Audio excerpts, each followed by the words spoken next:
Well, Calgary MLA Tanya Furr is apologizing after an unguarded moment on a constituent's voicemail caught her using profanity. Here's Kevin Green. Calgary MLA Tanya Furr was returning angry phone calls from constituents, many upset about the way the UCP ended the teachers' strike. Hi, this is MLA Tanya Furr returning your call. But after one of those calls while leaving a voicemail, she forgot to hang up. This is what she said afterwards. All right, go to this next one.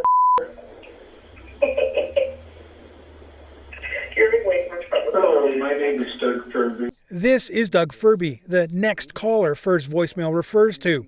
That message was forwarded to him. It sounded like a tone of contempt to me. People who disagreed with her point of view would be not treated the same way that someone who agreed with their point of view. Furby called his MLA looking for an explanation. At first, Furr didn't believe him, but then he sent the recording. And then she called me back. She was really tearful. She was very, very apologetic. She told me that the comment was not aimed at me or aimed at anyone in particular. Furr told him she'd been facing a barrage of profane and hateful messages after the UCP invoked the notwithstanding clause.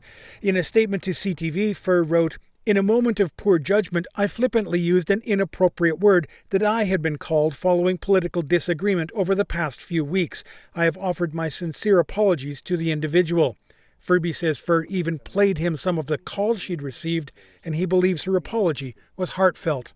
Yeah, she's absolutely forgiven. Yeah, absolutely. But political scientist Laurie Williams says the public may have a harder time accepting Furr's error in judgment. But the response is not to respond in kind, it's to set a better example. And again, because this was precipitated by the perception that the Alberta government is not listening to Albertans, this compounds that perception. Since the UCP invoked the notwithstanding clause, recall petitions have begun for 2 of its MLAs, and 9 more petitions have been filed with Elections Alberta and are awaiting approval.